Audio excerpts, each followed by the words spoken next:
Round of 16 Premier League.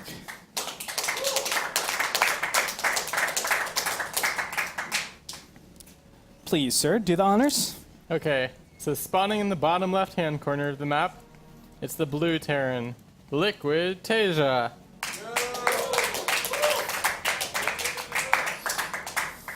And his nemesis, spawning in the top right-hand corner of the map, it's the Tyrant, the Dong. His name, it's E.G. J. Kong.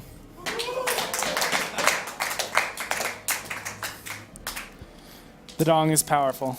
On Yonsu, I have to say, I really like this map for Taeja. This is another map where I always wonder how it got placed and not vetoed out earlier. I know you've been vocal about how Zerg has a really tough time on this map, especially with taking the third, but please.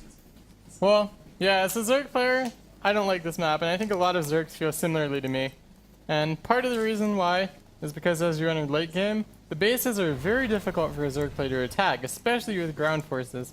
This base up in the bases in the top left and bottom right hand corner, there's basically no way for Zerg to attack those with Zergling Baneling. You have to use pretty much only Mutalisk if you want to do that. And the third base is kind of set back a bit too, so it can be a little bit harder to attack than third bases in other maps.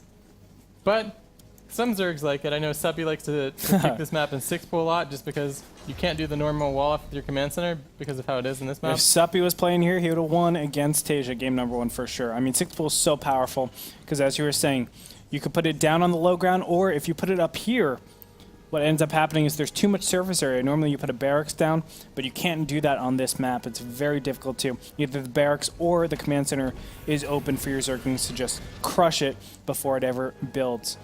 So definitely something to keep in mind, but nothing's going to happen. Jaedong just throwing down his 15 hatch, throwing down a 17 spawning pool, I believe. Or 18 spawning pool, one of them. Yeah, this is kind of interesting. I wouldn't have expected him to do this when he scouts the CC first in the low ground. A lot of the time, when you scout something like that, you either go for the gas before pool, or you sometimes will even take a third hatchery before you make the spawning pool. And doing this opening is kind of unusual when you drone scout against this build that Taeja's doing. Yeah, I'm kind of interested to see what he does. I do expect a third base to go down really quickly, because he can afford it all with getting so many drones so early on. Jaedong's going to continue doing this harass over at the SCV, just forcing this one SCV to not mine at all. Kind of evens it out because, remember, Jaedong is also not mining with this one drone. So he's kind of just saying, okay, I can scout you out and at the same time force you to not mine. Works out. Jaedong going to throw down 2 queens. So playing it so standard, like this is basically just a come at me, Taeja. You have probably the best build against what I'm doing right now. Even though it's not like a huge advantage, but it's still the best build that he could possibly be doing, setting himself economically into the mid game. Maybe he's trying to do something mind gamey here, though.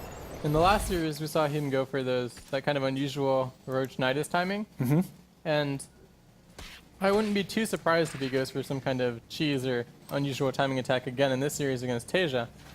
I mean, it looks completely standard, but it also doesn't make as much sense for him to be doing this against what he saw, so I'm a bit confused right now. Still no gases. 5-minute mark has elapsed. Normally you'll throw down double gas at 5 minutes, but not going to happen here. Maybe the double 5:30 after the third base. Keeping an eye on that as he is going for the expansion. Taeja, I like this. Look, he's going for 2 racks directly after this. He says, okay, you're prioritizing on getting your creep as best as possible. I'm going to deny that as fast as possible as well. And this is a more common choice. On maps where it's difficult for Zerg to scout with Overlords, like this map and Akalon Waste, there's not a good angle that Zerg can send an Overlord into the Terran base and actually scout what's happening before it gets denied. And as you see, this Overlord is going to immediately get denied, and it's never going to make it to see this barracks. Really unfortunate. Of course, this run would be terrible, going across the natural base and then into the main. You're never going to make it into the main. So and even if you do, you don't know the barracks will be there because there's so much space in the main base on this map. Very true.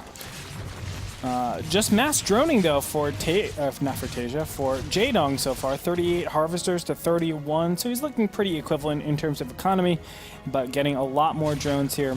He produces around 9 larvae every single minute, so you can definitely see Terrans normally get around 3.5 workers every minute, so you make a lot more drones than SCVs a minute.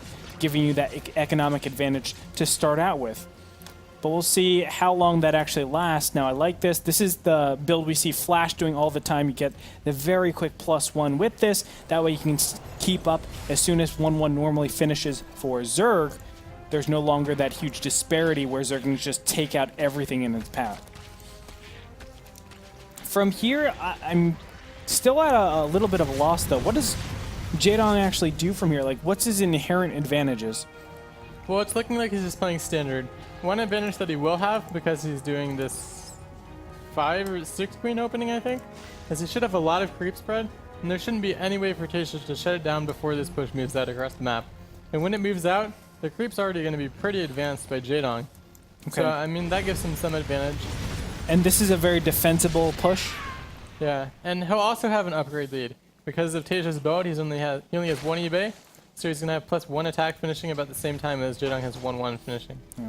The big advantage Taeja will have now is that mobility with the 2 medevacs super early, and he's even incorporating Widow Mine now. This is something that you're a big proponent of, that it's so hard for me to get into my mechanics, but you always say, put 1 Widow Mine with all of your drops.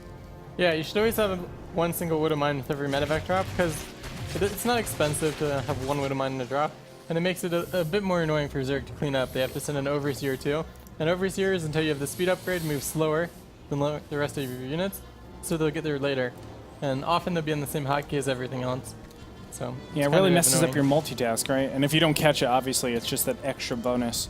So yeah, and some of it's just about stressing the opponent's multitasking as well. Yeah. Well, 1-1 is about to finish up for the Zerg player. Jaedong now losing a lot of creep tumors, but it won't be, well, it might be a killing blow here as he's able to startle a lot of Jaedong's force. Now, Banelings are just about to finish, but a lot of the Zerglings are already dead, and the Banelings go down. Is this going to be a killing blow? Zerglings trying to get in here, but there are Widow Mines. Now the Queen's being taken out. Oh my goodness. I think Jaedong's dead. I think he's dead too, and this was just the perfect timing, I guess. I guess so. Because he caught this Banelings halfway morphed. Yeah, halfway morphed, and on top of that, 1-1 just now finished after all of his units died. GG Taeja.